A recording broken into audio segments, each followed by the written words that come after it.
Across the vast black ocean between the stars, civilizations believed they understood the limits of their universe. Empires rose and fell according to predictable patterns of power, war, diplomacy, and fragile peace. Ancient races watched from the shadows, manipulating events with patience measured in millennia, while younger species struggled to build futures among hostile stars.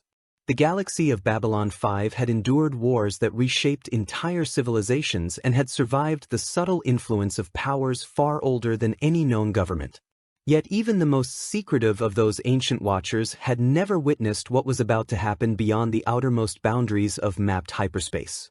Something alien to this universe was about to arrive, not as a wandering traveler or lost explorer, but as the vanguard of a crusade that believed its destiny had been written across eternity. It would come wrapped in religious certainty, carried on fleets capable of burning worlds to glass, and guided by a faith that allowed no compromise with those who refused to kneel before its divine mission. Far beyond the trade routes of the Centauri Republic, beyond the patrol zones of Earth Alliance explorers and the careful surveillance of Minbari long-range probes, a distortion rippled through the darkness between stars. At first the anomaly appeared as nothing more than a subtle fluctuation in hyperspace energy, the kind of disturbance that occasionally appeared near ancient relics left behind by unknown civilizations. The region had been quietly monitored for years by various exploratory vessels because the object at the center of the disturbance defied easy explanation. Suspended in the void like the fossilized skeleton of some long-extinct cosmic creature, the artifact was a vast ring structure that pulsed with dormant energy signatures older than any technology known to the younger races. It had been catalogued, studied from a distance, and ultimately classified as a mystery that would likely remain unsolved for generations.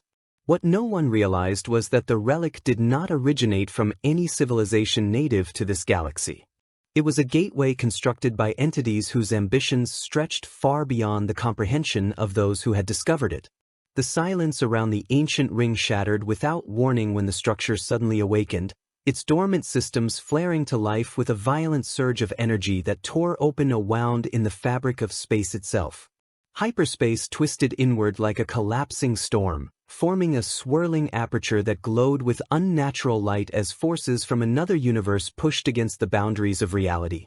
For several long seconds the gateway trembled on the edge of stability, its internal systems struggling to stabilize a dimensional corridor that had not been activated for countless centuries. Then the portal widened, and through that impossible opening emerged the first of the warships.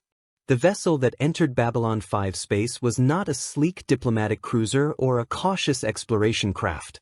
It was a warship designed to dominate battlefields and terrify enemies long before its weapons fired. Its hull was a towering cathedral of alien architecture, layered with curved armor plates that glowed faintly with internal power as energy shields shimmered across its surface. Massive plasma emitters ran along the ship's flanks like the jaws of some mechanical predator, and the vessel's engines burned with a pale violet light that distorted the surrounding vacuum as it stabilized its position in the unfamiliar cosmos. Behind it followed another ship, and then another, until an entire formation of massive carriers and escort vessels emerged from the gateway like an invading armada stepping through the doorway of reality. This was a Covenant exploration fleet, a task force dispatched years earlier from the far reaches of its own galaxy after long-range scans had detected energy readings that the Sanshiawam prophets believed might be connected to the sacred relics of the Forerunners. To the Covenant hierarchy, any discovery tied to the ancient civilization that had guided their faith was of the highest importance. Fleets had been dispatched across thousands of systems searching for clues to the divine path of the Great Journey, and when the dormant gateway had been detected through obscure signals echoing across dimensions, the prophets had interpreted the discovery as a sign that their holy mission was destined to extend beyond the boundaries of known space. The fleet that now floated in the unfamiliar star system was commanded by a Sanghaili fleetmaster whose entire career had been defined by unwavering devotion to Covenant doctrine. His warships had crossed unimaginable distances to reach the mysterious signal, navigating unstable slipspace anomalies and exploring regions where no Covenant vessel had traveled before. Yet even he could not have imagined that the relic they had activated would carry them not merely to a distant system but into an entirely different universe.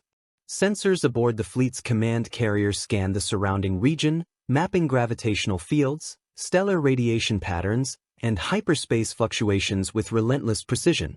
The data confirmed what the Covenant navigators were already beginning to suspect. The physics of this galaxy did not perfectly match the slipspace models used by Covenant navigation systems.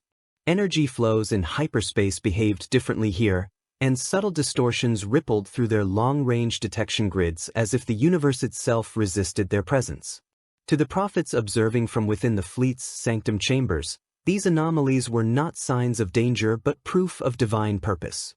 They interpreted the discovery as a revelation that the great journey extended beyond their own galaxy, that the Forerunners had left pathways leading the faithful to new realms where the Covenant could spread their sacred mission. The Sanghaili commanders accepted the proclamation without hesitation. Their duty was not to question prophecy but to carry it forward through conquest if necessary. If intelligent life existed in this new galaxy, it would either accept the truth of the great journey or be destroyed as heretics standing in the path of transcendence. Within hours of their arrival, the Covenant fleet began a systematic survey of nearby space. Long-range sensors detected faint engine signatures moving along the outer edges of the system, the unmistakable sign of local starships conducting patrol operations. The ships belonged to a small Centauri reconnaissance group assigned to monitor the mysterious artifact that had suddenly erupted with energy earlier that day. The Centauri vessels approached cautiously, their crews puzzled by the sudden appearance of massive alien warships that did not match any known design from the younger races.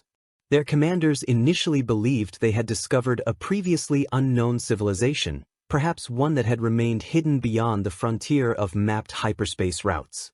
The Centauri, proud heirs of an empire that had once ruled vast portions of the galaxy, saw the encounter as an opportunity to assert diplomatic authority. The Covenant saw something very different. When the Centauri ships attempted to transmit identification signals and standard diplomatic greetings, Covenant translators struggled briefly to interpret the unfamiliar communication frequencies. The meaning eventually became clear enough to understand that the approaching vessels belonged to an independent civilization attempting to initiate contact. To the Sanghaili fleet master and the prophets guiding him, the message carried a simple implication. These aliens believed they had the right to question the presence of the Covenant in a region that prophecy had clearly revealed as part of the Great Journey. Such presumption could only mean one thing. They were obstacles. The order to open fire was delivered with calm certainty. Plasma torpedoes erupted from the forward cannons of the Covenant carrier in brilliant streams of superheated energy that streaked across the void like miniature suns. The Centauri patrol ships had barely begun to power their defensive systems when the first volley struck. Their hulls disintegrated under the unimaginable heat of Covenant plasma weaponry, their shields collapsing instantly as molten metal and expanding debris scattered across the darkness of space. Within seconds, the entire Centauri formation had been reduced to drifting fragments, their destruction so swift and overwhelming that no distress signal escaped the battle. In the command sanctum of the Covenant flagship, the prophets watched the destruction unfold with quiet satisfaction. The first encounter with this new galaxy had already proven what they expected. The civilizations here were primitive compared to the divine mission of the Covenant. Their warships could not even survive a single engagement against the weapons blessed by Forerunner technology. The prophets interpreted the battle not as a diplomatic failure but as confirmation that this galaxy was ripe for conversion or cleansing. And far away, across the web of hyperspace routes connecting hundreds of civilizations, the faint echo of the destroyed Centauri patrol would soon begin spreading through intelligence networks and sensor arrays. Mysterious readings would appear on long-range scanners. Rumors would travel between merchant convoys and military outposts. Something enormous had arrived from beyond known space, something powerful enough to annihilate warships without warning and disappear back into the depths of hyperspace before anyone could understand what had happened. The Babylon 5 galaxy was about to learn that an empire driven by absolute faith had just crossed the threshold of their universe, and it had come not as a visitor but as the herald of a holy war that would reshape the balance of power among the stars. If you want to see more legendary factions and characters collide with iconic science fiction universes like this one, Make sure to subscribe and drop the name of the next character or empire you want to see enter another galaxy in the comments below. The next arrival might be even more dangerous. Somewhere deep within the unfamiliar hyperspace currents of this new universe, the Covenant fleet began preparing its next jump, unaware that its first act of conquest had already sent ripples through civilizations that had survived wars far older and far stranger than anything the prophets had yet imagined. And as those ripples spread, ancient watchers hidden beyond normal space began to notice that something entirely new had entered the endless game they had been playing for thousands of years. The destruction of the Centauri Patrol Squadron might have remained an isolated mystery if not for the single fragment of data that survived the encounter. One of the Centauri vessels, moments before its annihilation, had transmitted an automated sensor burst toward a relay station positioned several light minutes away from the artifact site. The signal had been incomplete, corrupted by the immense electromagnetic distortion caused by Covenant plasma fire, but it contained enough information to ignite immediate concern within Centauri military intelligence. When the relay station forwarded the recording to the Centauri Republic's Naval Command Network, analysts reviewing the data struggled to comprehend what they were seeing. The visual feed showed a warship unlike anything catalogued in the databases of the younger races. Its hull architecture curved like a blade forged from violet light, layered with armor structures that radiated energy signatures far beyond the output of known power systems. The brief glimpse lasted less than 3 seconds before the Centauri patrol ships vanished in explosions of blinding plasma, but those 3 seconds were enough to confirm that the Centauri had encountered a force they did not understand. Within hours, the Centauri capital erupted in debate. Military advisors argued over whether the unidentified fleet represented a previously hidden civilization, an advanced offshoot of one of the younger races, or some experimental technology deployed secretly by the Minbari Federation. The Centauri Republic had never forgotten its humiliating defeat during the Minbari War decades earlier, and suspicion of Minbari intentions still ran deep within the Republic's ruling circles. Some voices within the Centauri Senate insisted the strange warships might be part of an elaborate Minbari attempt to test new weaponry in remote regions of space. Others dismissed that theory immediately. The Minbari possessed formidable technology, but their ship designs followed elegant crystalline aesthetics that bore no resemblance to the predatory silhouettes seen in the damaged recording. Whatever had destroyed the patrol squadron was something entirely new. Word of the incident spread quickly beyond Centauri territory. Trade convoys carried fragments of rumor along hyperspace routes linking distant colonies, while encrypted diplomatic channels transmitted intelligence summaries to allied governments across known space. By the time the report reached the Babylon 5 station, the story had already begun to mutate into speculation and fear. Some messages claimed the Centauri had been attacked by a rogue Vorlon vessel. Others suggested the Narn had somehow developed experimental weapons capable of overwhelming Centauri defenses. The truth, buried within incomplete sensor recordings and distorted energy signatures, remained unclear. Commander John Sheridan reviewed the data personally in the command center of Babylon 5. The station's observation dome cast soft starlight across the console displays as the damaged Centauri recording replayed repeatedly on the main screen. Sheridan leaned forward, studying the frame where the alien warship first appeared. Even through the distortion, he could see the vessel's immense scale and the eerie glow of energy fields rippling along its hull. The ship did not move like a Minbari cruiser or a Centauri battlecruiser.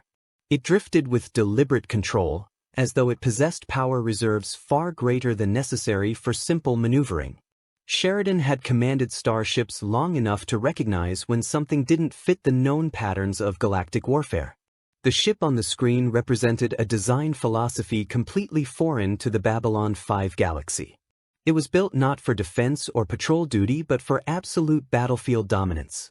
Across the command deck, Lieutenant Commander Susan Ivanova analyzed the energy readings recovered from the Centauri transmission. Her expression darkened as the calculations finished scrolling across her console. The plasma discharge that destroyed the Centauri patrol carried an energy output several magnitudes beyond standard naval weapons used by the younger races. Even Minbari neutron cannons, widely considered the most advanced weapons in the region, would struggle to match the intensity of the blast captured in the recording. The implications were impossible to ignore. Somewhere beyond the outer colonies, a fleet had arrived possessing weapons capable of erasing warships in seconds. Sheridan felt the weight of that realization settle across the command center like an approaching storm. The Babylon 5 station existed to maintain peace among the younger races, yet it had become increasingly clear in recent months that the fragile balance holding the galaxy together was already unraveling. The Narn-Centauri conflict had left entire sectors destabilized, Earth alliance politics were growing more authoritarian by the day, and whispers of the mysterious shadows were spreading among intelligence circles. Now a new unknown power had entered the equation. What troubled Sheridan most was the sheer scale of the ship captured in the Centauri footage. That vessel was not a lone raider or isolated explorer. It was a warship designed to operate within fleets. If even a handful of those ships existed, they could threaten entire planetary defense networks. As Sheridan ordered Babylon 5's diplomatic corps to quietly contact allied governments for additional information, the Covenant fleet continued its silent exploration of the unfamiliar galaxy. Within the command sanctum of the flagship carrier, the Sanghaili Fleetmaster oversaw a steady stream of sensor reports detailing the region's astronomical structure. Dozens of nearby star systems contained signs of advanced civilization. Energy signatures consistent with warp drives and hyperspace beacons appeared along long-range scans, indicating a web of interstellar travel routes connecting multiple species. To the Covenant hierarchy, this discovery was not alarming. It was confirmation that the galaxy they had entered contained numerous civilizations awaiting the enlightenment of the Great Journey. The prophets guiding the fleet interpreted the presence of so many independent races as proof that the Forerunners had intended the Covenant to expand their divine mission across these stars. Still, one challenge had become immediately apparent. The hyperspace environment of this galaxy differed dramatically from the slipspace corridors used by Covenant navigation systems. Strange gravitational currents rippled through the dimension like invisible tides, forcing Covenant navigators to recalculate jump vectors repeatedly to avoid dangerous distortions. Covenant ships could still travel faster than most local vessels thanks to their advanced propulsion technology, but the unpredictable hyperspace storms slowed their expansion.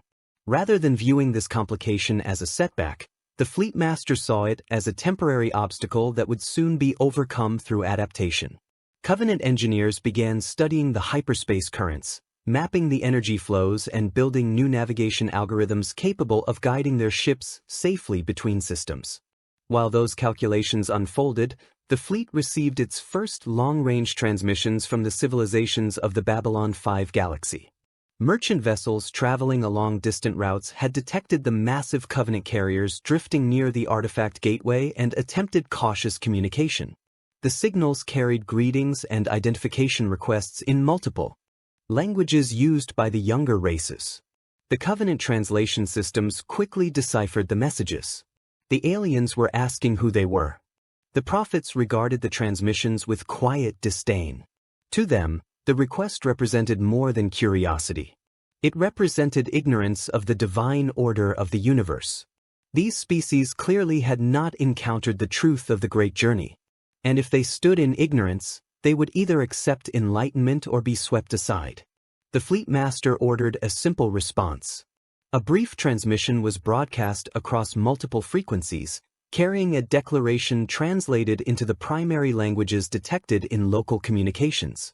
The message was direct and uncompromising, announcing that the Covenant had arrived in accordance with sacred prophecy and that all civilizations within the region would be judged according to their willingness to accept the path of transcendence. Most of the nearby ships receiving the signal had no idea how to interpret it. To them it sounded less like diplomacy and more like a warning. The message reached Babylon 5 within hours, transmitted along the same trade routes that had carried rumors of the Centauri patrol's destruction. Sheridan listened to the recording in silence as translators rendered the alien language into English. The voice delivering the proclamation carried a calm certainty that made the words even more unsettling. It spoke not like a diplomat but like a priest announcing divine judgment. Sheridan knew instantly that the situation had just become far more dangerous. Whatever empire had entered the Babylon 5 galaxy did not see the younger races as potential allies. They saw them as obstacles. And as the Covenant fleet prepared to move deeper into the network of star systems surrounding the artifact gateway, their commanders believed they were beginning the first stage of a sacred mission that would eventually spread across the entire galaxy. They had no understanding of the political complexity they were about to encounter, nor did they realize that ancient forces hidden beyond normal space were already turning their attention toward the unexpected arrival. In the dark currents of hyperspace, something older than the younger races had begun to watch. The arrival of the Covenant had introduced a new variable into a game that had been unfolding for thousands of years, and the ancient powers who guided that game were never ones to ignore an opportunity for chaos. The first act of this new conflict had barely begun, yet already the balance of power among the stars was shifting in ways no one fully understood. The Centauri Republic had built its modern identity on pride, spectacle, and the belief that it still carried the legacy of an empire that had once dominated vast stretches of the galaxy. Even after decades of decline, even after humiliations at the hands of rivals and internal political decay, the Centauri ruling elite clung fiercely to the idea that their civilization remained a power worthy of respect and fear. News that an entire patrol squadron had been erased without warning by an unidentified alien fleet struck at the heart of that pride. Within the halls of the Centauri Imperial Court, outrage spread faster than caution. Senators demanded action, military leaders called for retaliation, and the Emperor's advisors warned that failure to respond decisively would invite ridicule from every rival civilization watching from afar. The damaged sensor recording from the destroyed patrol fleet was replayed again and again inside the Centauri military command complex. Analysts studied every flicker of distorted imagery, every spike of unfamiliar energy, trying to identify weaknesses in the alien warship's design. But the more they analyzed the footage, the more troubling the conclusions became. The vessel that had appeared near the artifact gateway possessed energy output levels far beyond the capacity of standard Centauri battlecruisers.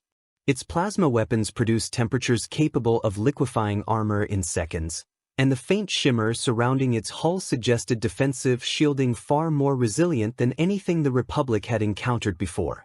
Several cautious strategists recommended restraint, arguing that the Centauri should gather intelligence and consult with other governments before provoking further conflict. Their warnings were drowned out by the louder voices calling for revenge. To many Centauri leaders, the attack on their patrol squadron was not simply a military incident but a personal insult. Their empire had endured too many humiliations in recent decades. They had watched the Minbari rise to unchallenged military dominance after the Earth-Minbari War, endured the stubborn resistance of the Narn Regime despite Centauri attempts to reclaim lost territories, and faced growing skepticism from younger species who no longer viewed the Republic with the awe it once commanded. Allowing an unknown alien fleet to destroy Centauri ships without consequence would confirm every accusation that the Empire had grown weak. The order to retaliate was issued before the Senate session even concluded. A Centauri strike group composed of 3 Primus-class battlecruisers and several escort vessels departed from a nearby naval base within hours. Their mission was simple: travel to the system where the artifact gateway had activated, locate the alien fleet responsible for the patrol squadron's destruction, and demonstrate the military strength of the Centauri Republic through decisive force. The task force commander believed the unidentified ships were likely a small exploratory unit that had relied on surprise to defeat the patrol squadron. The Centauri fleet he now commanded represented the full weight of Imperial naval power. What the Centauri did not realize was that the Covenant fleet waiting beyond the gateway had already begun expanding its operations across nearby star systems. Several massive Covenant carriers and their escorts had moved deeper into the region, scanning inhabited worlds and monitoring interstellar traffic. Their sensors detected the approaching Centauri strike group long before the alien ships crossed the outer boundaries of the system. To the Sanghaili fleet master commanding the Covenant forces, the appearance of another alien fleet confirmed his earlier assessment.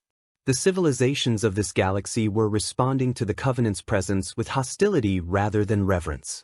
The prophets observing the encounter interpreted the development as proof that these species had chosen defiance instead of submission to the Great Journey. In Covenant doctrine, defiance against divine purpose could only be answered with purification. The Centauri strike group entered the system cautiously, their ships spreading into a defensive formation as they advanced toward the coordinates where the patrol squadron had been destroyed.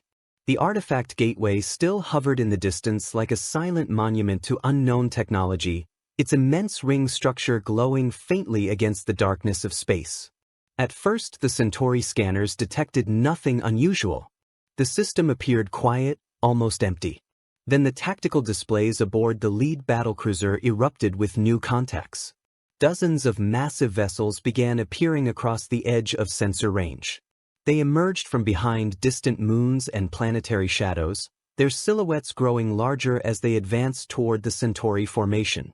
The alien ships dwarfed even the largest Centauri warships, their curved hulls glowing with internal energy as shield systems activated in shimmering layers of violet light. The Centauri commander stared at the tactical display in disbelief. The enemy fleet was far larger than expected. These were not a handful of exploratory ships. They were an armada.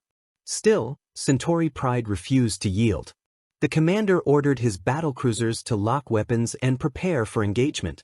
If these aliens believed they could intimidate the Centauri Republic through sheer size, they would soon discover that Centauri warships were not easily frightened.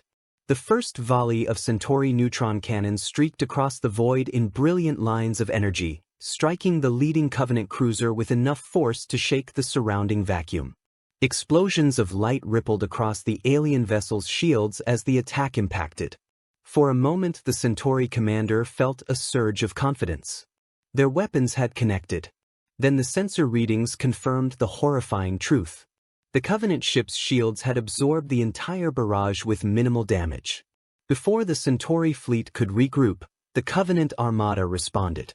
Plasma torpedoes launched from dozens of alien warships at once, filling the darkness of space with blazing arcs of superheated energy.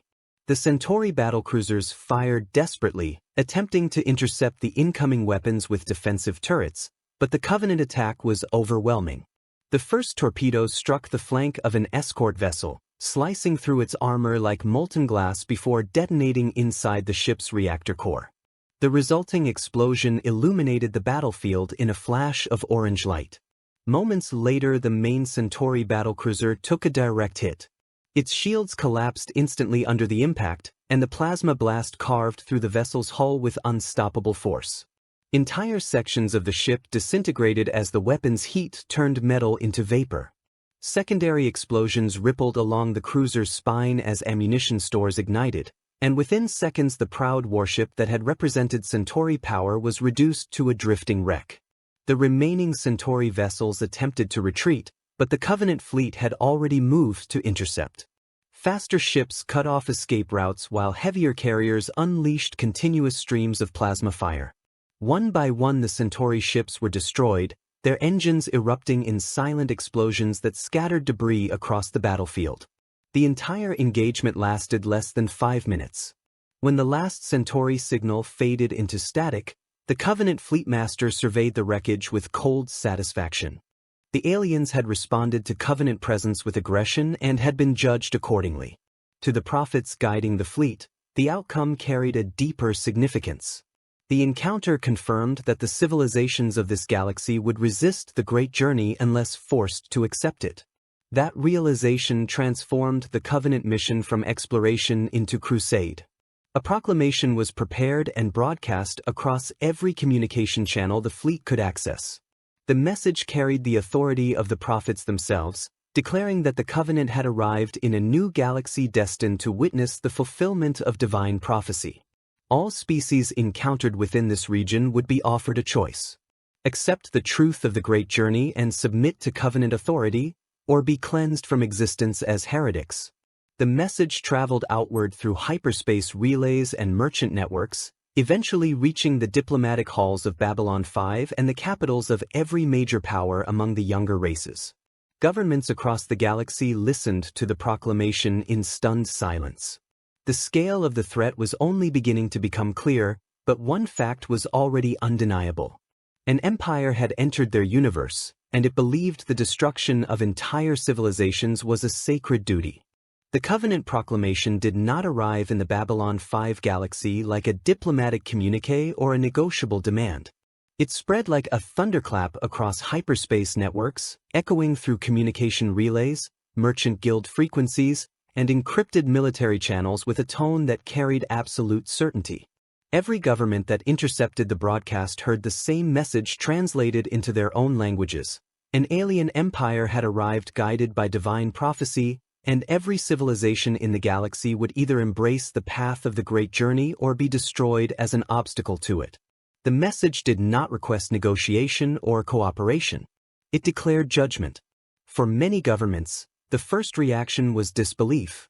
The younger races had encountered strange cultures before, including religious societies whose beliefs shaped their politics and warfare, but the scale of the Covenant Declaration defied familiar patterns. Most civilizations pursued conquest for territory, resources, or political influence. The Covenant appeared to be motivated by something far more dangerous. Their leaders believed extermination itself was a sacred act.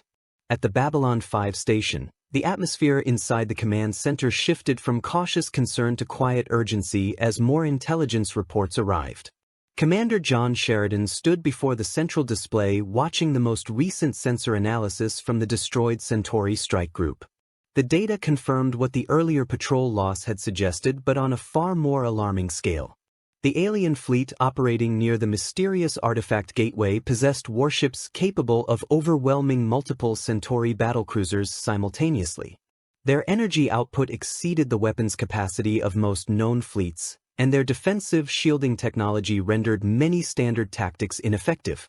Sheridan had fought in wars long enough to recognize when a new enemy changed the strategic landscape overnight. The Centauri Republic, despite its declining influence, still maintained one of the larger military forces among the younger races. If 3 of their battlecruisers could be eliminated so quickly, then any civilization confronting the Covenant fleet alone would face catastrophic losses. Across the command deck, Lieutenant Commander Susan Ivanova reviewed hyperspace telemetry gathered from long-range probes dispatched toward the conflict zone. Her calculations revealed another troubling detail. The Covenant ships did not appear to rely on the same hyperspace beacon network used by the younger races to navigate safely through the turbulent currents of the dimension. Instead, their vessels generated their own jump signatures, punching through hyperspace distortions using propulsion systems that seemed capable of forcing stable corridors through unstable regions.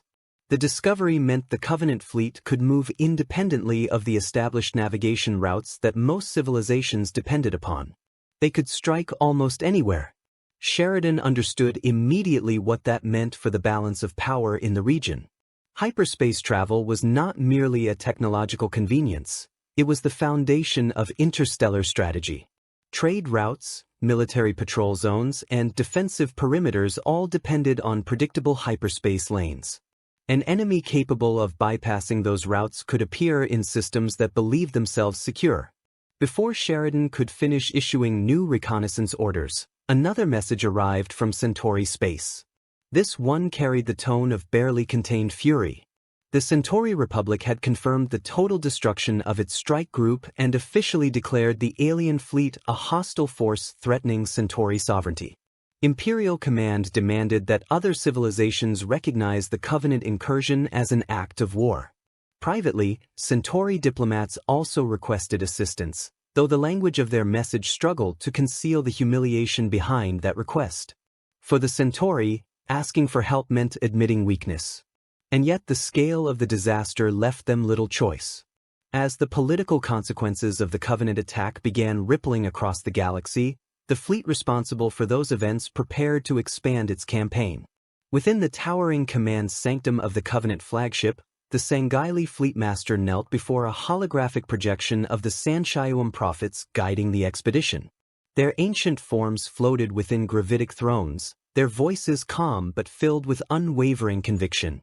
The prophets had reached a conclusion after reviewing the data gathered during the 2 engagements with Centauri vessels. The civilizations of this galaxy possessed interstellar travel, organized governments, and functioning military forces. They were not primitive species awaiting discovery. They were established societies that had simply never encountered the divine path of the Great Journey. That ignorance was unacceptable. According to Covenant doctrine, species that resisted the truth of the Forerunners were not merely enemies. They were heretics whose continued existence threatened the fulfillment of sacred prophecy. The prophets interpreted the Centauri attacks as proof that the younger races of this galaxy would not willingly embrace Covenant authority. Their resistance was therefore inevitable.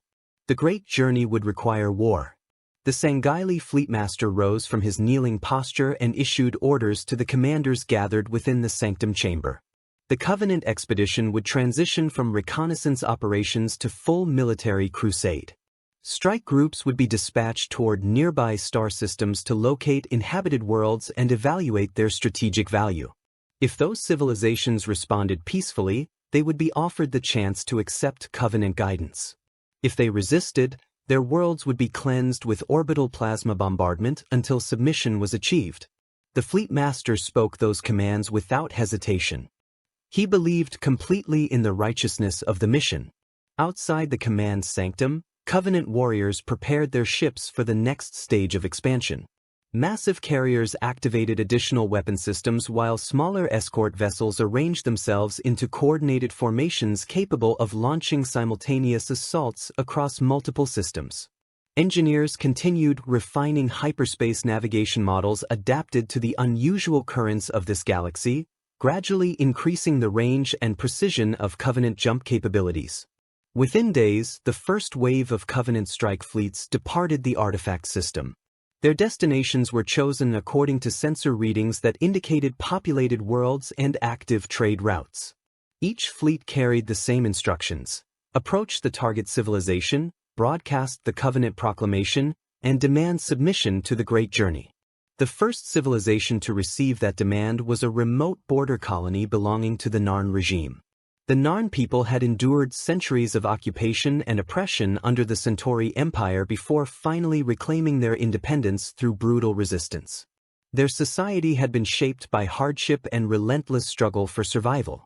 When Covenant ships appeared in orbit above the colony world, the Narn defenders did not hesitate. They opened fire immediately. The battle that followed lasted longer than the earlier Centauri engagements, largely because the Narn fleet fought with desperate determination.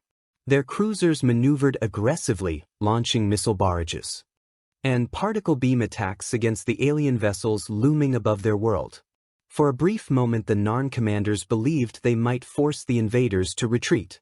Then the Covenant ships unleashed their full arsenal.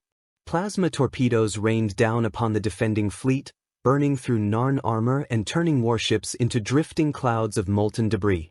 Within minutes, the planetary defense network had collapsed. Covenant carriers descended into low orbit and prepared their most devastating weapon: the glassing beam. A column of superheated plasma erupted from the underbelly of the lead carrier and struck the planet's surface like the wrath of a star. Entire cities vanished beneath oceans of fire as Covenant warships methodically carved glowing scars across the landscape. The atmosphere filled with ash and expanding shockwaves that rolled across continents. When the attack ended hours later, the once thriving colony world had been transformed into a scorched wasteland. The Covenant fleet departed without ceremony. Their mission had been fulfilled. News of the devastation spread through hyperspace channels like a nightmare made real. Civilizations that had initially dismissed the Covenant proclamation as empty fanaticism suddenly understood the terrifying truth behind those words. The alien empire had not arrived merely to explore. They had arrived to conquer in the name of a holy war. And as the first reports of planetary glassing reached the Babylon 5 station, Commander Sheridan realized the galaxy had entered a conflict unlike any it had faced before. The younger races had fought each other for centuries, but those wars had always contained limits, boundaries shaped by political realities and the shared understanding that total annihilation served no one's interests. The Covenant did not recognize those limits. They believed destruction itself was divine purpose. And somewhere far beyond the perception of the younger races, ancient beings hidden within the depths of hyperspace began observing this unfolding catastrophe with growing fascination. The arrival of the Covenant had introduced a new force into the ancient struggle between order and chaos that had shaped the galaxy for millennia. For the first time in thousands of years, the Great Game had gained a new player. The first confirmed destruction of a populated Narn colony changed the emotional temperature of the entire Babylon 5 galaxy almost overnight. Wars between the younger races had always been brutal, but they had followed recognizable patterns. Fleets clashed, planets were occupied, governments fell or surrendered, and eventually the violence settled into uneasy treaties or political stalemates. The Covenant attack shattered that framework. They had not conquered the colony world, nor had they demanded tribute or resources after defeating its defenders. They had simply erased it, scouring entire continents with orbital plasma until the atmosphere burned and the surface melted into oceans of blackened glass. The message was unmistakable. This was not war for territory. This was purification. Across the Narn regime, the reaction was immediate and furious. The Narn people had already endured the devastation of the Centauri War only a few years earlier, and the memory of planetary bombardments and ruined cities remained painfully fresh. Now another empire had appeared from beyond the frontier and destroyed one of their colonies without warning or negotiation. To the Narn leadership, the Covenant proclamation about divine judgments sounded hauntingly familiar. It echoed the rhetoric of conquerors who believed their cause justified any atrocity. Within the war rooms of the Narn government, fleet commanders began preparing for the possibility of a second invasion. Their military forces were still rebuilding after the Centauri conflict, but surrender was not an option the Narn would consider. If the Covenant intended to purge civilizations that resisted them, then the Narn would resist with everything they had left. While the Narn prepared for desperate defense, the Minbari Federation reacted with far colder calculation.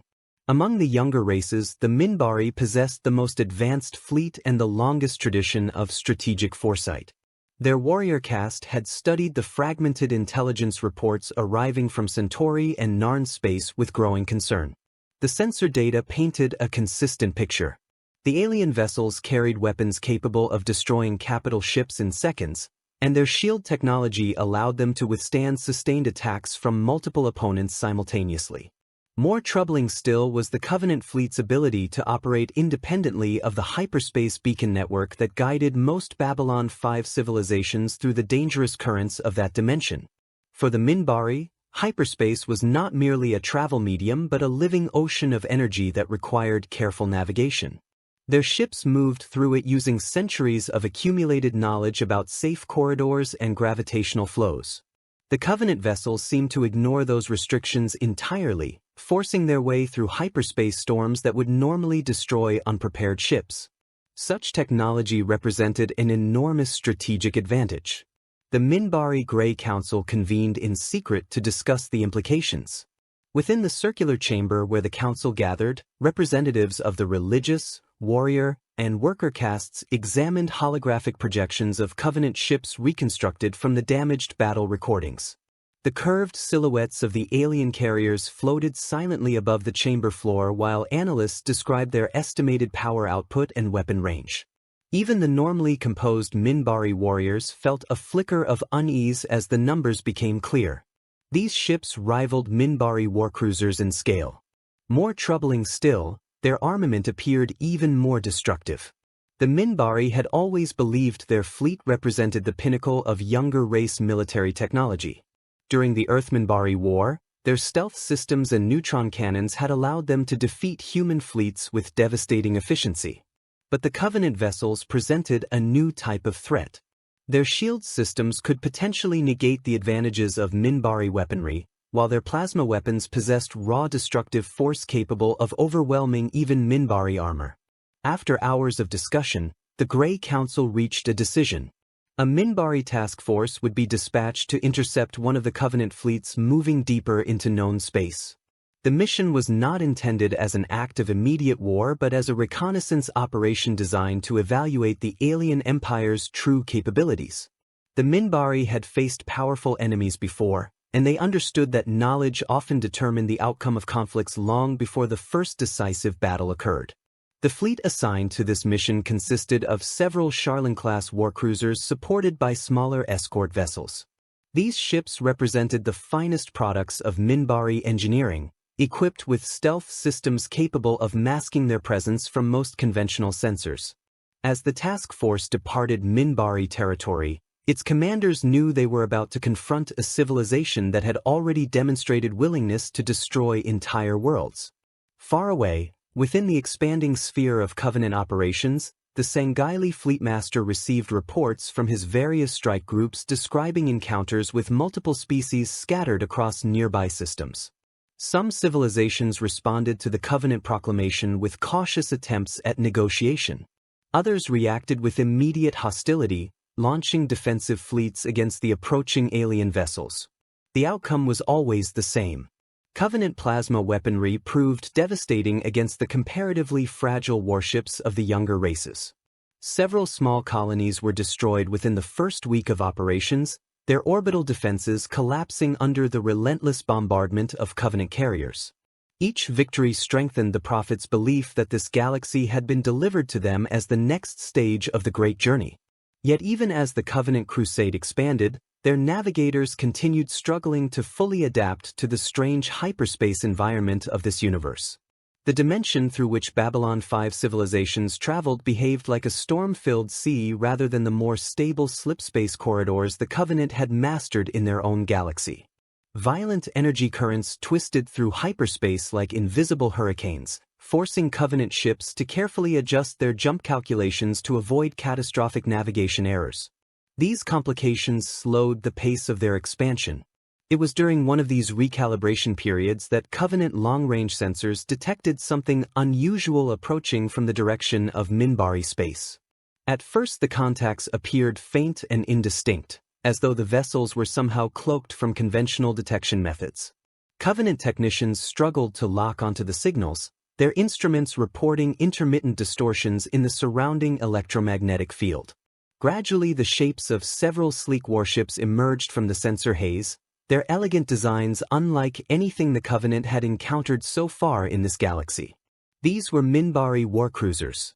The Sanghaili Fleetmaster studied the incoming contacts with intense interest. Unlike the Centauri and Narn fleets that had rushed blindly into combat, the Minbari vessels approached with controlled precision. They maintained distance while scanning the Covenant formation, gathering as much information as possible before committing to engagement. To the Covenant commanders, this behavior suggested a more disciplined and technologically advanced opponent. The Fleet Master welcomed the challenge. He ordered his carriers to form a defensive perimeter while smaller cruisers moved forward to intercept the approaching Minbari ships.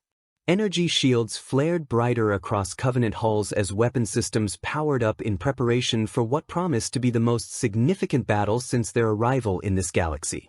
Aboard the lead Minbari warcruiser, the warrior caste commander observed the alien fleet through the ship's sensor arrays.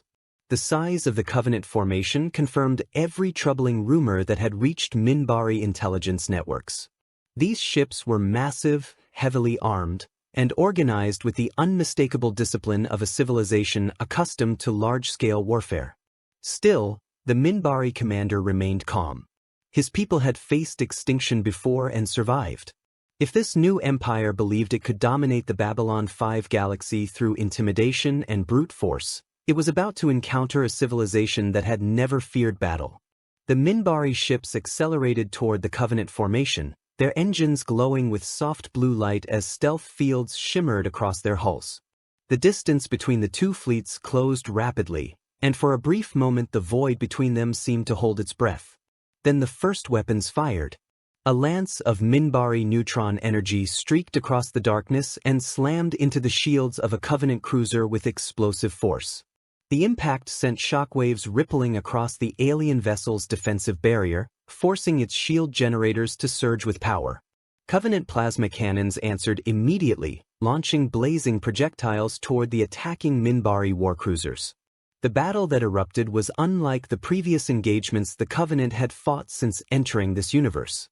For the first time, they were facing an enemy capable of matching them blow for blow.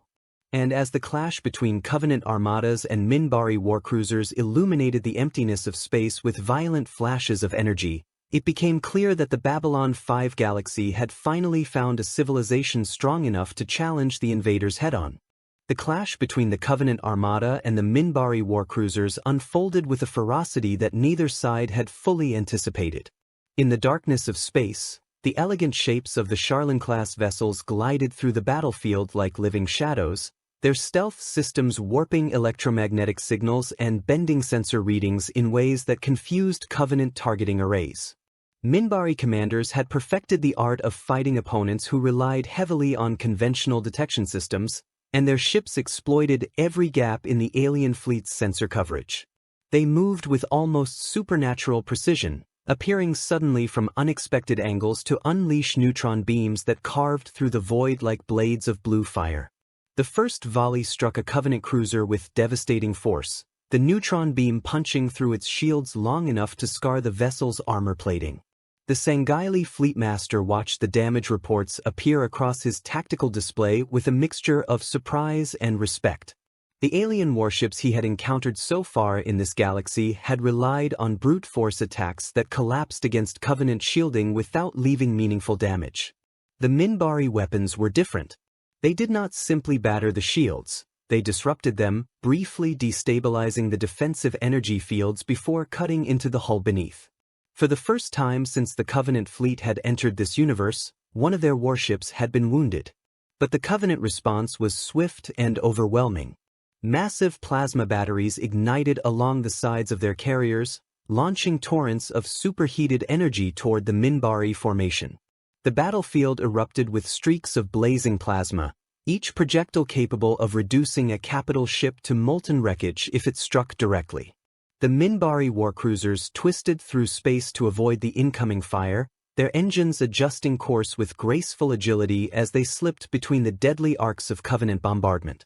A plasma torpedo finally connected with one of the Minbari escorts.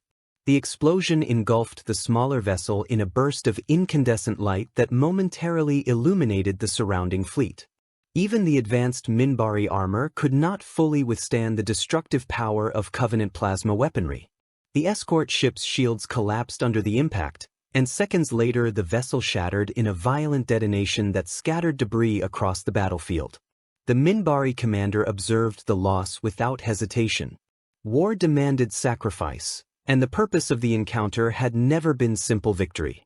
This battle was reconnaissance in its purest form. Every moment of combat provided critical data about Covenant technology and tactics. As the warcruisers continued maneuvering through the enemy formation, their sensor arrays recorded shield frequencies, plasma discharge patterns, and propulsion signatures. The Minbari intended to understand this enemy completely. Meanwhile, the Covenant fleetmasters studied the Minbari ships with equal intensity. Their ability to cloak themselves from sensors and strike with precision made them far more dangerous than the Centauri or Narn fleets. The Sanghaili commander quickly recognized that defeating them would require adaptation. He ordered several cruisers to break formation and attempt flanking maneuvers designed to limit the Minbari ship's freedom of movement. The result was a swirling engagement that spread across thousands of kilometers of empty space. Minbari warcruisers darted between Covenant vessels, firing bursts of neutron energy before slipping back into the cover of their stealth systems. Covenant ships responded with relentless plasma bombardments that turned large regions of space into blazing storms of energy. Yet even as the battle raged, something else was watching. Far beyond the perception of the younger races and even beyond the detection capabilities of Covenant sensors, shapes moved within the deeper layers of hyperspace.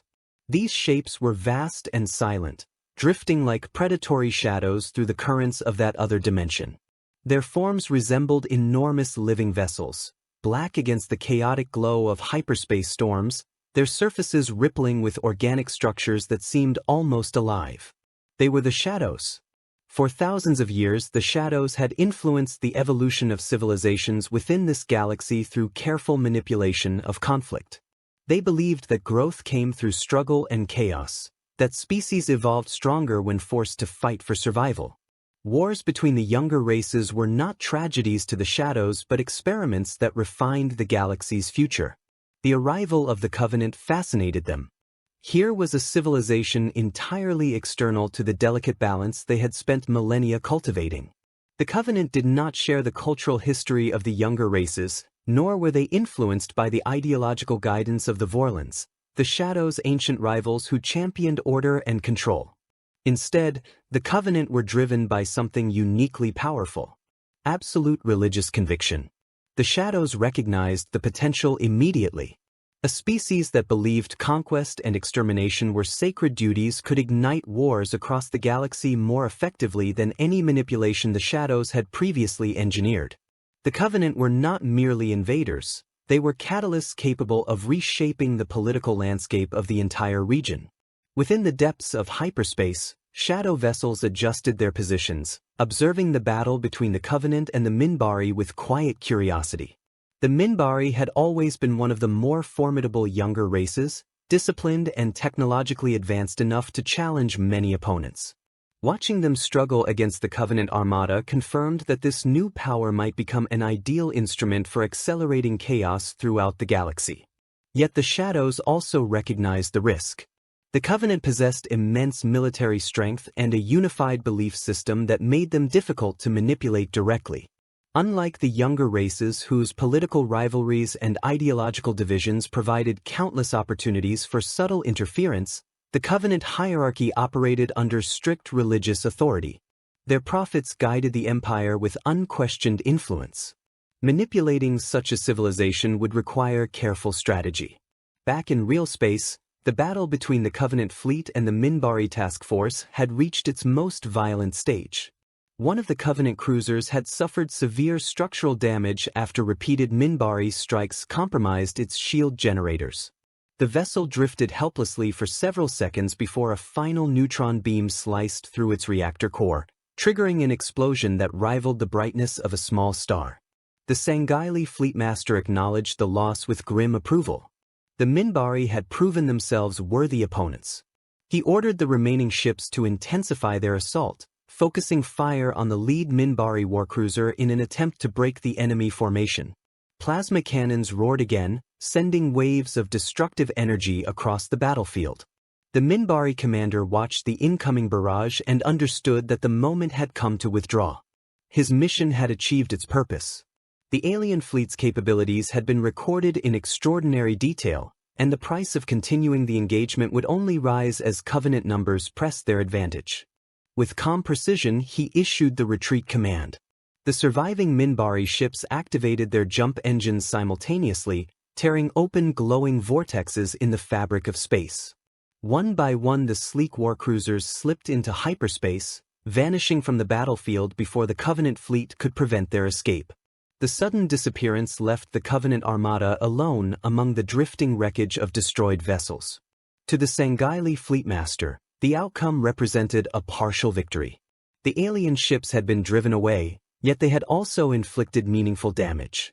This galaxy clearly contained civilizations capable of challenging Covenant power. The prophets observing the battle reached their own conclusion. The resistance of the Minbari proved that the crusade in this new galaxy would not be simple conquest. It would require a holy war on a scale worthy of the Great Journey. And somewhere deep within hyperspace, the Shadows continued to watch, intrigued by the realization that the arrival of the Covenant had introduced a new instrument of chaos into a game that had been unfolding for ages. The retreat of the Minbari task force did not feel like defeat when the surviving warcruisers emerged from hyperspace inside the secure corridors of Minbari territory. Instead, the warriors aboard those vessels understood that they had just witnessed the beginning of a conflict unlike any the younger races had faced before. The data they carried back from the battlefield was more valuable than a temporary tactical victory. Every shield fluctuation, every plasma discharge pattern, every maneuver executed by the Covenant fleet had been recorded and transmitted to the Minbari Grey Council. Within hours of the fleet's return, the council chambers filled with representatives from all three Minbari castes. Holographic projections of Covenant warships hovered above the circular chamber floor while analysts reconstructed the battle with precise detail. The scale of the alien armada became clearer with every report. Their carriers were immense, rivaling the largest Minbari warcruisers in mass and weapon output, while their escort vessels carried plasma cannons capable of obliterating capital ships in moments. Yet the Minbari had also discovered something important during the engagement. Covenant technology was powerful, but it was not invincible. The neutron beam weapons mounted on Minbari ships could destabilize Covenant shielding under the right conditions, creating brief openings where concentrated fire could damage or destroy the alien vessels. That single weakness changed everything. For the Minbari warrior caste, the implication was clear. The Covenant could be fought. The religious caste viewed the situation differently. They sensed a deeper disturbance in the balance of the galaxy. The arrival of the Covenant had not simply introduced another rival empire, it had triggered events that felt eerily similar to the ancient cycles of conflict the Minbari had studied for generations.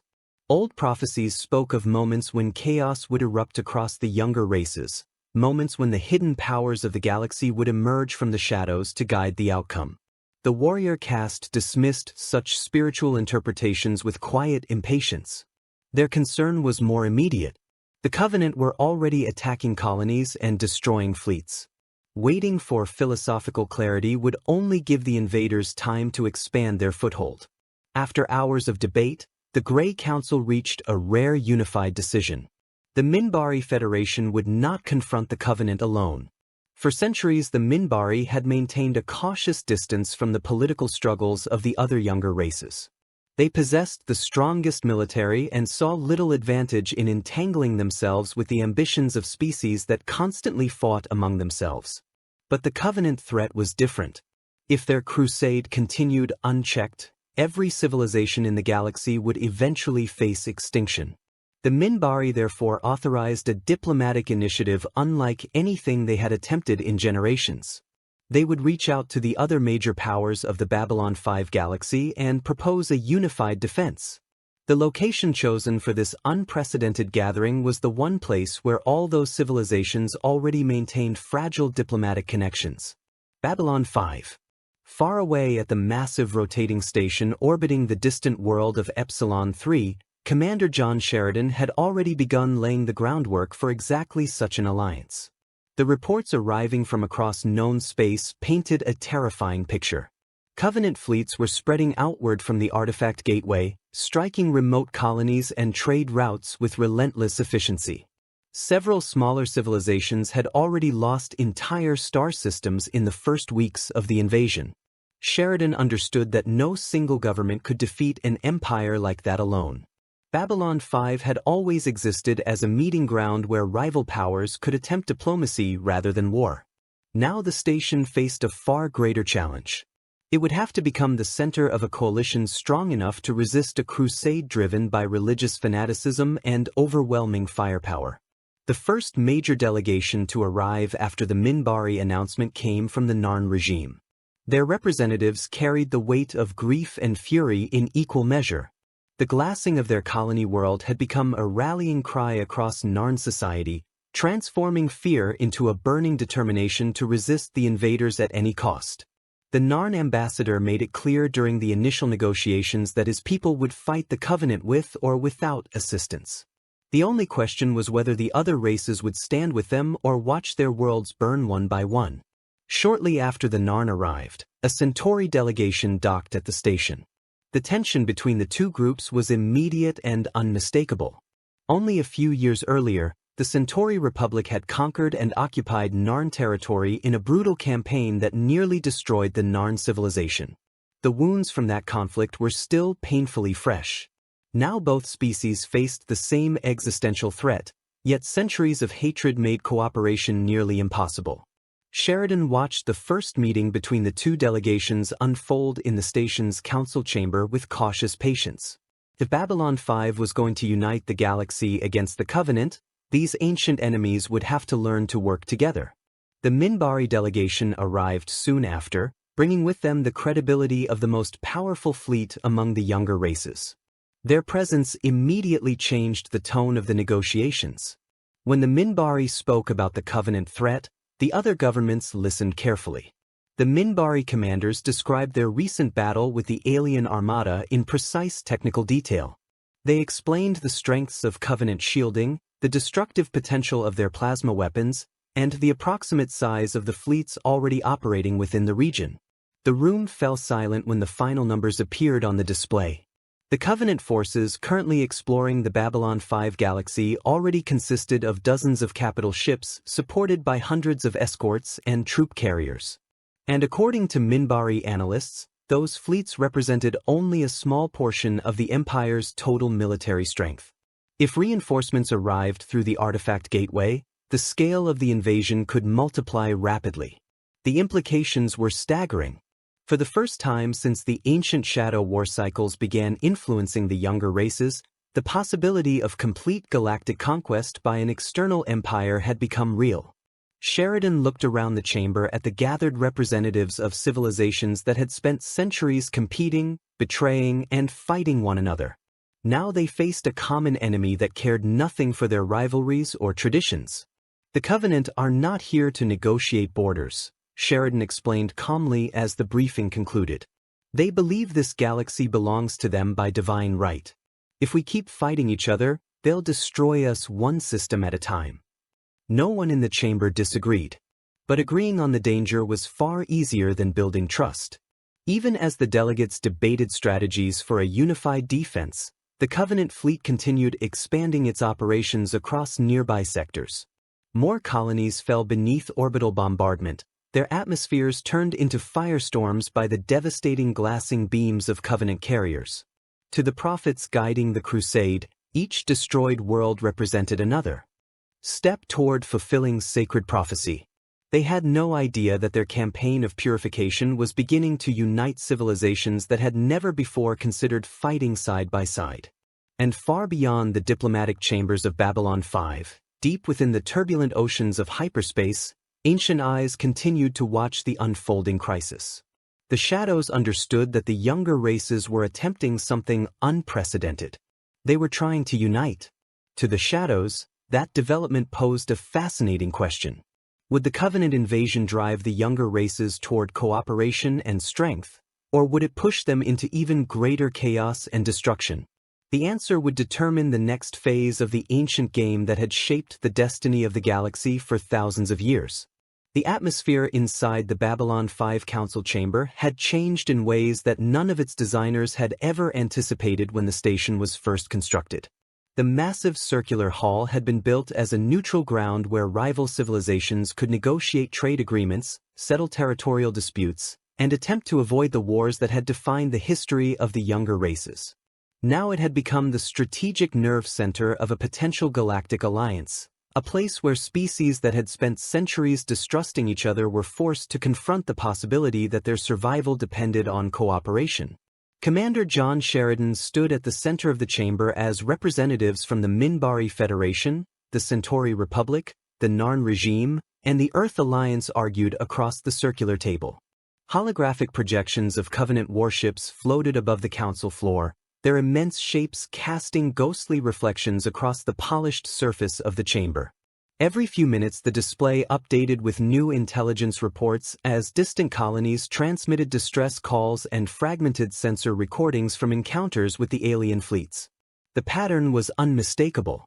Covenant task forces were spreading outward from the artifact gateway in multiple directions, probing the edges of known space and striking any defensive fleet that attempted to block their advance.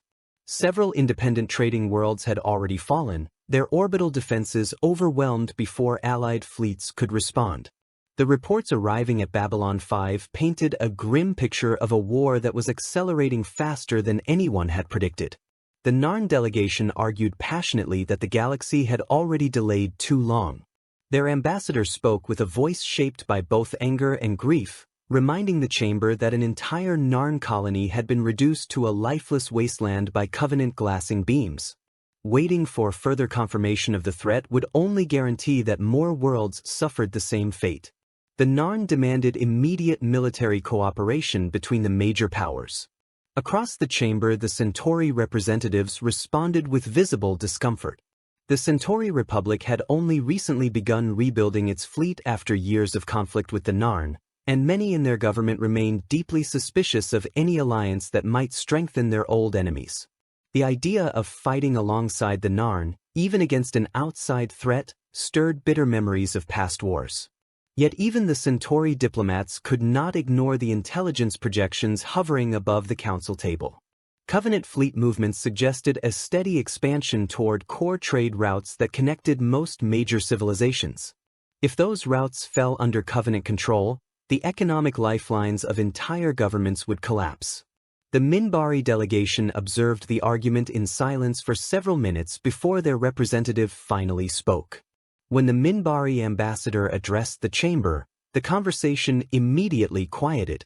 Among the younger races, the Minbari carried a reputation for wisdom and military authority that few dared to challenge openly. The Minbari speaker began by acknowledging the long history of conflict between the races gathered in the chamber. No one in the room needed a reminder that the Centauri and Narn had nearly destroyed each other only a few years earlier, or that the Earth Alliance still carried the scars of its devastating war with the Minbari Federation decades earlier. But the ambassador emphasized that the Covenant invasion had introduced a threat that transcended those rivalries. The Covenant were not seeking political advantage or territorial negotiation. They were pursuing what their own proclamations described as a sacred crusade. Every civilization that resisted them was considered a heretic to be eliminated. If the younger races continued to face them individually, the outcome was predictable.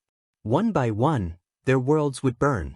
The Minbari ambassador then revealed the most important discovery from their earlier battle with the Covenant fleet.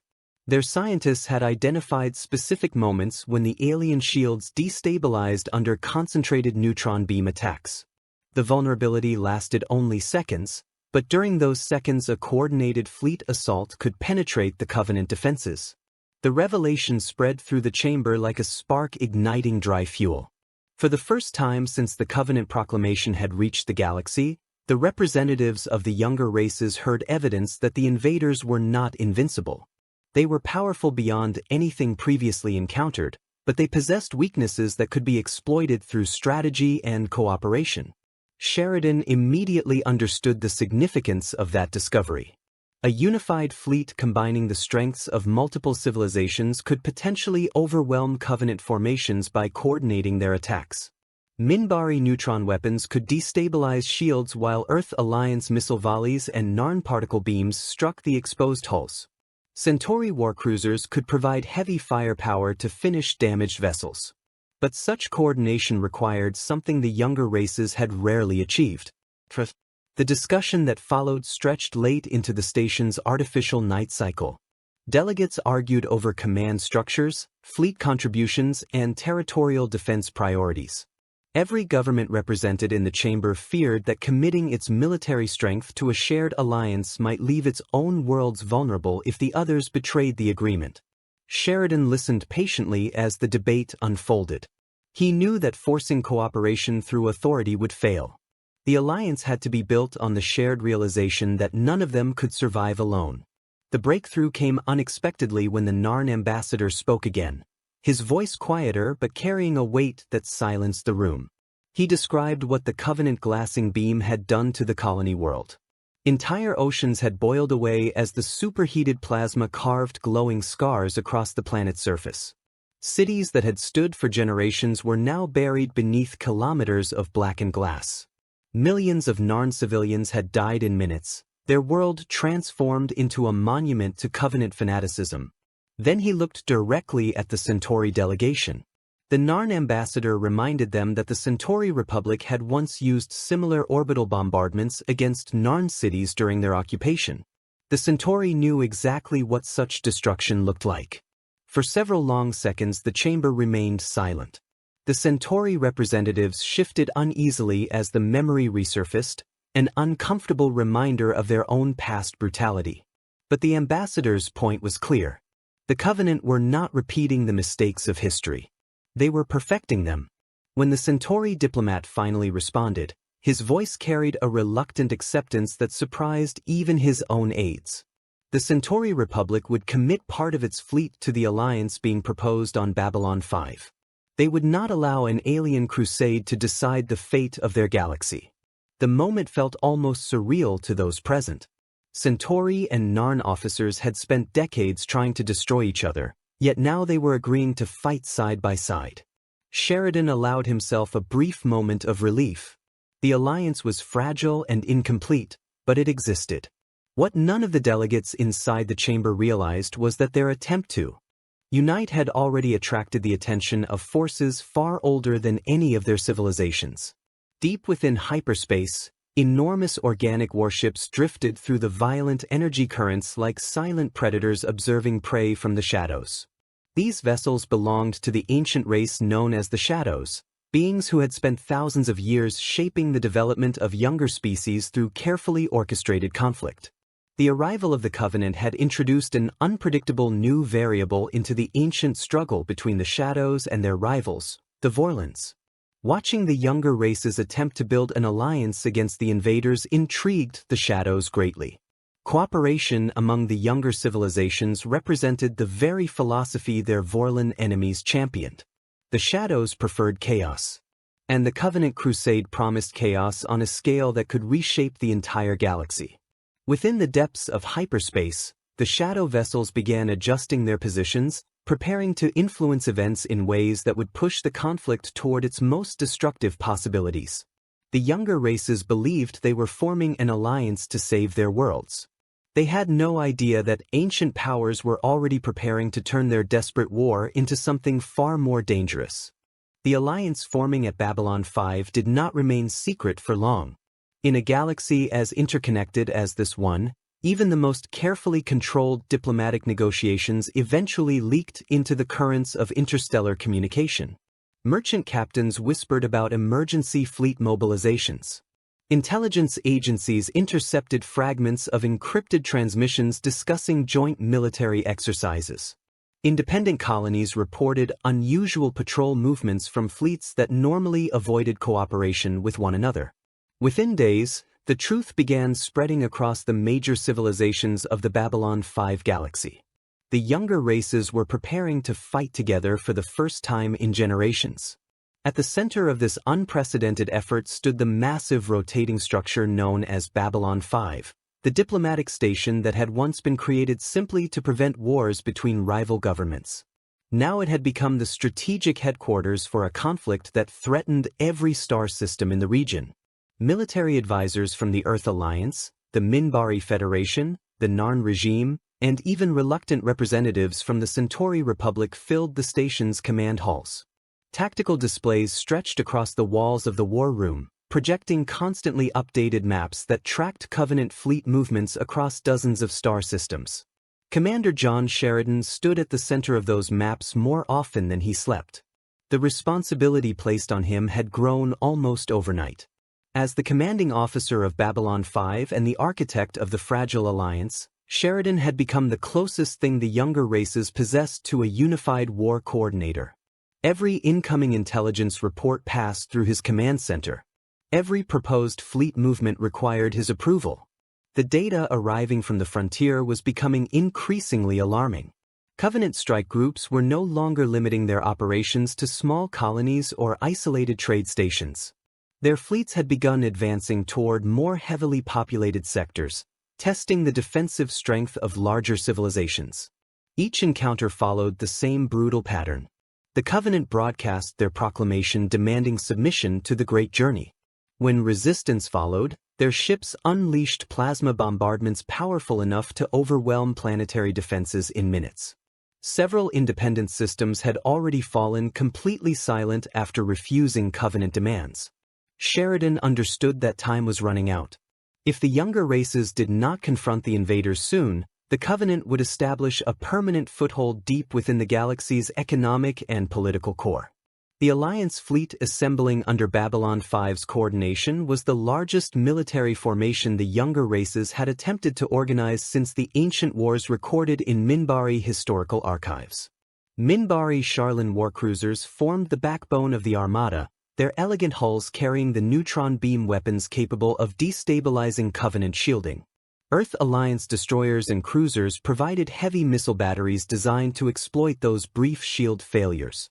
Narn warships added additional particle beam firepower, while Centauri battlecruisers contributed powerful long-range energy cannons that could concentrate devastating volleys against damaged targets. Each fleet had its own traditions, command structures, and tactical doctrines. Integrating them into a unified fighting force required constant coordination and compromise. Yet the threat posed by the Covenant forced cooperation in ways that would have seemed impossible only months earlier. The first opportunity to test this alliance arrived when long-range reconnaissance detected a large Covenant task force moving toward a densely populated trade corridor linking several major systems. The corridor served as an economic lifeline for dozens of colonies and independent governments. If the Covenant seized control of that region, they would effectively cut the galaxy in half. Sheridan recognized immediately that this was the moment the Alliance had been preparing for. Orders were transmitted across hyperspace communication relays, summoning the assembled fleets to intercept the Covenant advance before the invaders reached the corridor. Warships from 4 civilizations began converging toward a remote star system located directly along the enemy fleet's projected path. As the Armada gathered, the scale of the coalition became breathtaking. Hundreds of vessels drifted through the darkness of space in organized formations, their engines glowing faintly as they prepared for battle. Minbari warcruisers occupied the forward positions where their shield-breaking weapons would be most effective. Earth Alliance ships arranged themselves behind them in staggered formations designed to launch coordinated missile barrages. Narn cruisers and Centauri battlecruisers spread across the flanks to provide overlapping fields of fire. For the first time in recorded history, fleets that had once fought brutal wars against one another now stood together as allies. Meanwhile, the Covenant fleet advancing toward the trade corridor had detected the unusual concentration of ships long before reaching the system. Within the towering command sanctum of their flagship carrier, the Sanghaili fleetmaster studied the sensor reports with growing interest. The aliens of this galaxy had finally gathered enough courage to face the Covenant directly. The prophets guiding the crusade interpreted the development as confirmation that the purification of this galaxy had reached a necessary stage. The unbelievers had united to resist divine prophecy. Their defeat would serve as a demonstration of the Covenant's sacred authority. The Fleetmaster issued orders for the Armada to form attack formations.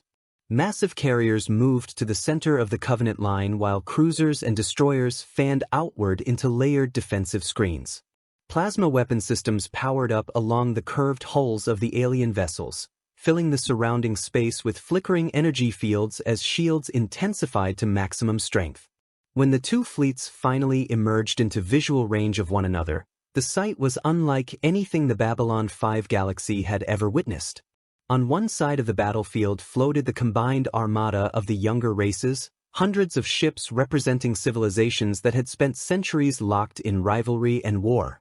On the other side waited the Covenant fleet, its warships towering like alien cathedrals of violet metal, their plasma weapons glowing with contained starfire.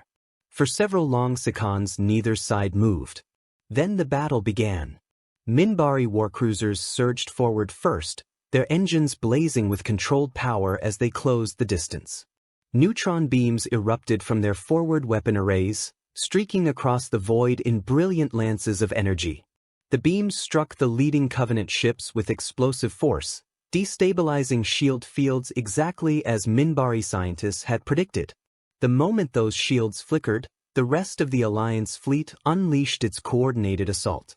Earth Alliance cruisers launched massive missile salvos that filled space with hundreds of streaking projectiles.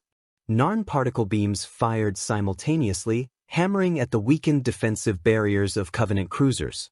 Centauri battlecruisers added concentrated energy blasts that struck the exposed hulls beneath the flickering shields. One Covenant cruiser exploded almost immediately, its reactor core igniting under the combined brush. But the Covenant fleet was far from helpless. Their carriers responded with devastating precision. Plasma torpedoes launched in waves from dozens of alien warships, streaking toward the Alliance fleet like miniature suns. Several Earth Alliance destroyers vanished in blinding explosions as the superheated plasma burned through their armor. A Narn cruiser took a direct hit and shattered apart under the unimaginable heat. The battle expanded rapidly into a chaotic storm of energy and destruction.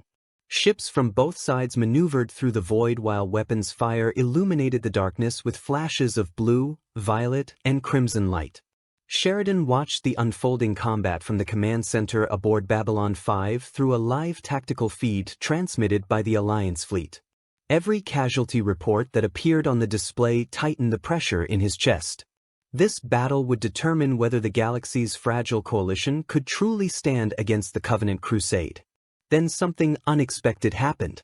As the battle intensified, several Covenant ships suddenly experienced catastrophic shield failures far more severe than the brief disruptions previously observed. Minbari neutron beams struck again, but this time the alien defenses collapsed completely. Two Covenant carriers erupted into enormous explosions as their reactors overloaded under the combined assault of Alliance weapons.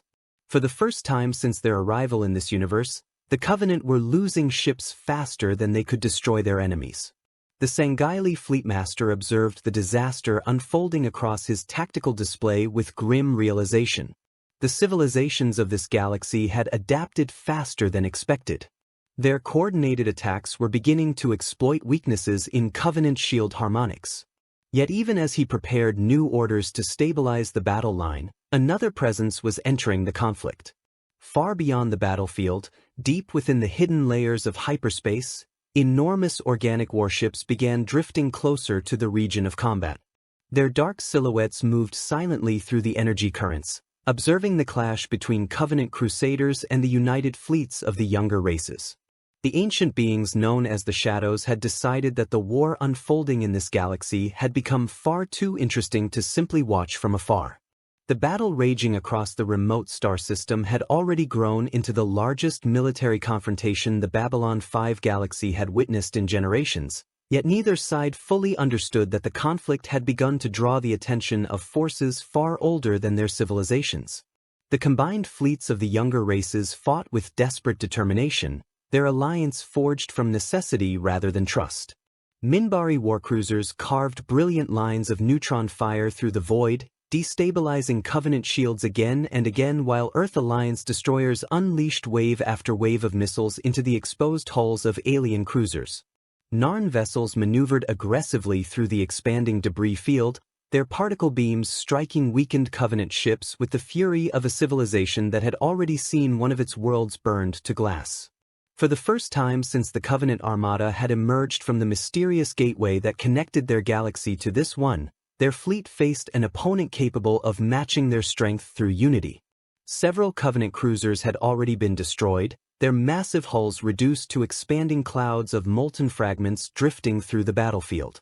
Even one of the towering carriers had erupted into a blinding explosion when a perfectly timed combination of Minbari neutron fire and Centauri energy cannons breached its shields and ignited its reactor core. Yet the Covenant were far from defeated.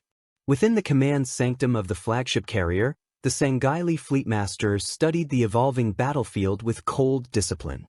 His species had fought countless wars across their own galaxy long before humanity had first reached the stars.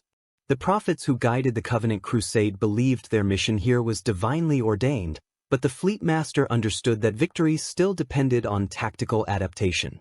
The aliens of this galaxy had discovered a weakness in Covenant shield harmonics, but that weakness could be corrected. He issued a series of rapid commands that spread through the Covenant fleet's communication network.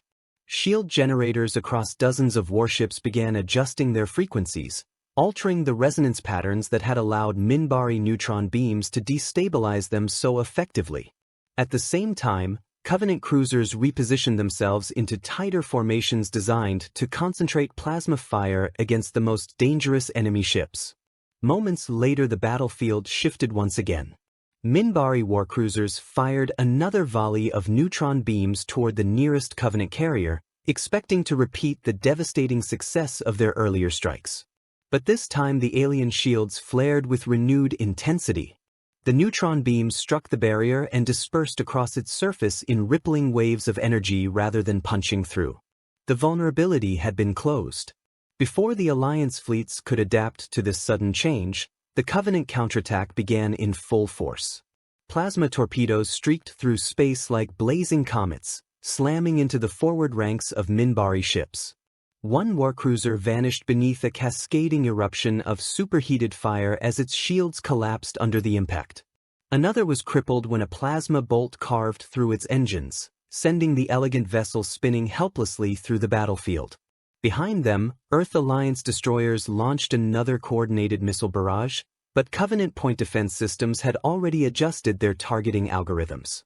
Dozens of missiles were intercepted before reaching their targets, exploding harmlessly against the reinforced alien shields. The balance of the battle began to tilt once again. From the command center aboard Babylon 5, Commander John Sheridan watched the tactical display with growing concern. The Alliance had achieved early success through coordination and surprise, but the Covenant were adapting with terrifying speed. If their shields continued resisting Minbari neutron attacks, the entire strategy holding the coalition fleet together would collapse. Sheridan forced himself to remain calm. Wars were rarely decided by a single tactic. The key to survival was constant evolution. As he studied the battlefield data scrolling across his display, a new pattern began emerging from the chaos. The Covenant fleet's tighter defensive formation had strengthened their shields, but it had also created a new vulnerability. By clustering their ships so closely together, they had reduced their maneuvering space. Sheridan transmitted a new set of orders to the Alliance fleet commanders. Instead of continuing the direct assault against the center of the Covenant formation, the Minbari warcruisers would begin targeting the outer edges of the enemy line, forcing individual Covenant ships to break formation in order to respond. Once those ships separated from the main group, the rest of the Alliance fleet would concentrate its firepower on the isolated targets. The maneuver required extraordinary coordination between fleets that had only recently stopped viewing each other as enemies. Yet the commanders involved understood the stakes. Within minutes, the Alliance formation shifted as Minbari ships darted outward toward the Covenant flanks. The tactic worked. Several Covenant cruisers moved to intercept the attacking Minbari vessels, momentarily breaking the defensive cohesion of the alien armada. That single disruption created the opening Sheridan had anticipated. Earth Alliance destroyers and Narn cruisers surged forward, unleashing concentrated fire against one of the isolated Covenant ships before it could retreat back into formation. The cruiser exploded under the combined assault. Another Covenant vessel fell moments later. For several minutes the battle swung wildly between victory and disaster as both sides adjusted tactics in real time. Hundreds of warships maneuvered through the expanding debris field, their weapons painting the darkness with flashes of destructive energy. Entire squadrons vanished in seconds when plasma torpedoes found their marks, while Covenant ships continued to fall when the Alliance fleet successfully isolated them from their defensive screens. But as the fighting reached its most chaotic stage, something extraordinary happened. A ripple passed through hyperspace. It was not visible to the eyes of the soldiers fighting the battle, nor did it appear on the tactical displays of their ships. Yet the ripple carried a presence so ancient and powerful that those few beings capable of sensing such disturbances felt it immediately. Deep within the sacred temples of the Minbari religious caste, mystics suddenly turned their attention toward the distant battlefield, sensing a shift in the cosmic balance. And aboard Babylon 5 itself, Sheridan felt an inexplicable chill as if something unseen had entered the game. Far beyond the conflict, massive organic warships began emerging from the depths of hyperspace. Their black hulls twisted with living structures that pulsed faintly with alien energy. These vessels belonged to the ancient race known as the Shadows, beings who had manipulated the evolution of younger civilizations for thousands of years through carefully orchestrated wars. The arrival of the Covenant had fascinated them from the beginning. Now they had decided to act. Shadow ships slipped silently into real space at the far edge of the battlefield, their dark silhouettes almost invisible against the starfield. They did not immediately attack either side. Instead, they observed the conflict unfolding between Covenant crusaders and the united fleets of the younger races. To the Shadows, war was a tool of evolution. Civilizations grew stronger when forced to struggle for survival. The Covenant invasion had created the perfect experiment. Would the younger races truly unite against a common enemy, proving the philosophy of cooperation championed by the Shadows' ancient rivals, the Vorlons? Or would the pressure of total war shatter their fragile alliance and plunge the galaxy into even greater chaos? The answer would determine the future of this entire universe. As the battle between the Covenant fleet and the Alliance armada continued raging across the stars, the silent presence of the shadows lingered just beyond the perception of those fighting below. The galaxy believed it was fighting a war against an invading empire. In truth, it had just become the center of a far older and far more dangerous game. The battle that had erupted in the distant star system did not end with a clear victory for either side. By the time the final volleys of plasma and neutron fire faded into silence, the battlefield had become a graveyard of shattered warships drifting through clouds of molten debris. The Alliance fleets of the younger races had succeeded in doing something that only weeks earlier would have seemed impossible. They had stopped a Covenant advance. Several alien cruisers and even one of their massive carriers had been destroyed, proving beyond any doubt that the invaders were not an unstoppable force. Yet the cost of that success had been staggering. Dozens of Earth Alliance destroyers had been lost during the most intense phases of the fighting.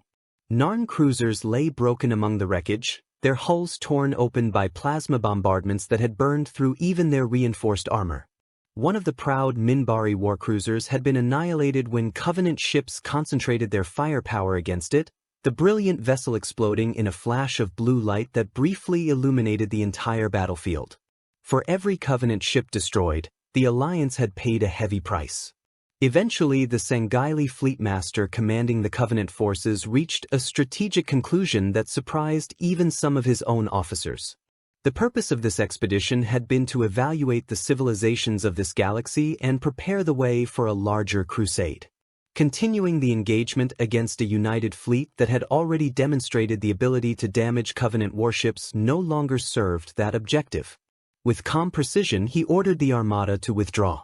One by one, the towering Covenant carriers opened glowing apertures in the fabric of space and slipped into faster-than-light transit, leaving the battlefield behind.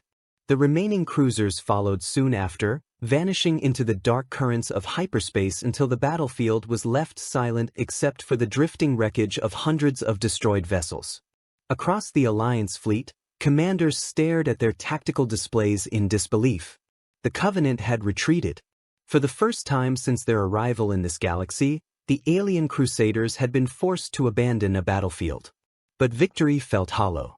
From the command center aboard Babylon 5, Commander John Sheridan watched the final sensor reports arrive from the surviving ships of the Coalition Armada. The immediate threat to the trade corridor had been eliminated, but the broader reality of the situation was impossible to ignore.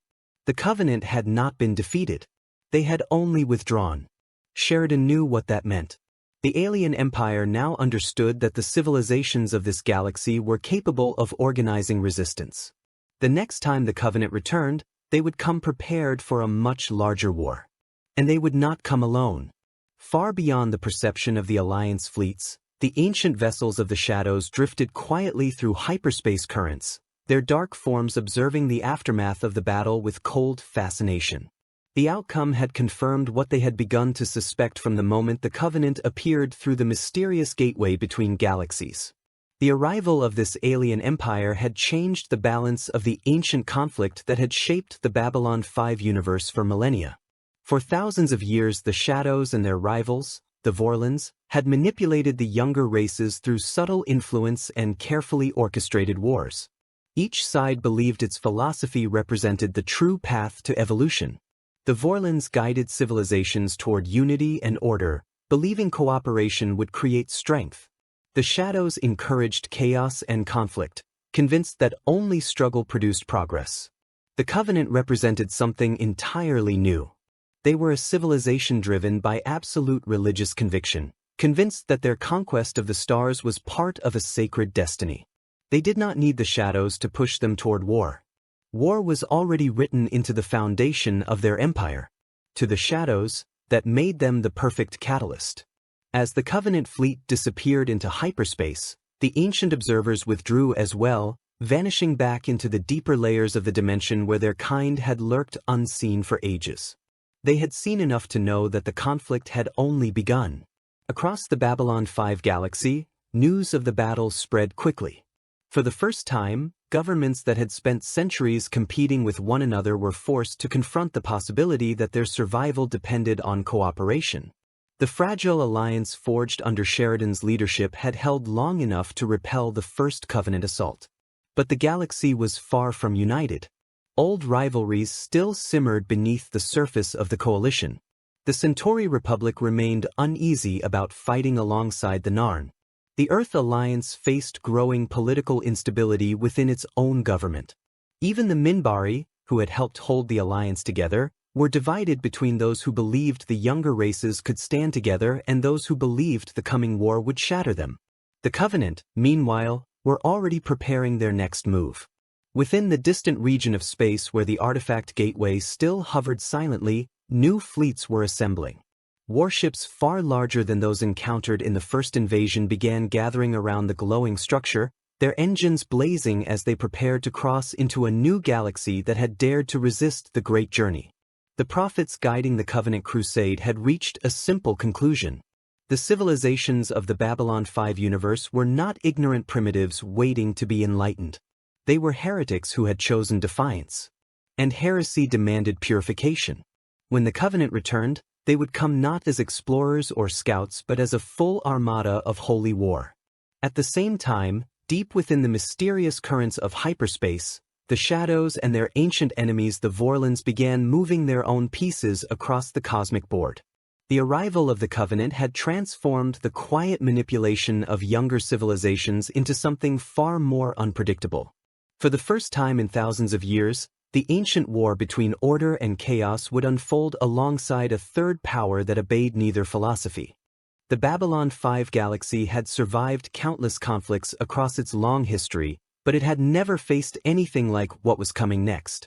An empire from another universe was preparing a crusade. Ancient gods of shadow and light were awakening, and the fragile alliance of younger races stood between them and the destruction of everything they had ever known. The war for the future of the galaxy had only just begun. The multiverse doesn't end here. New invasions, new empires, and new worlds collide daily. If you enjoy deep cinematic what-if scenarios like this, subscribe and join Multiverse Galaxy if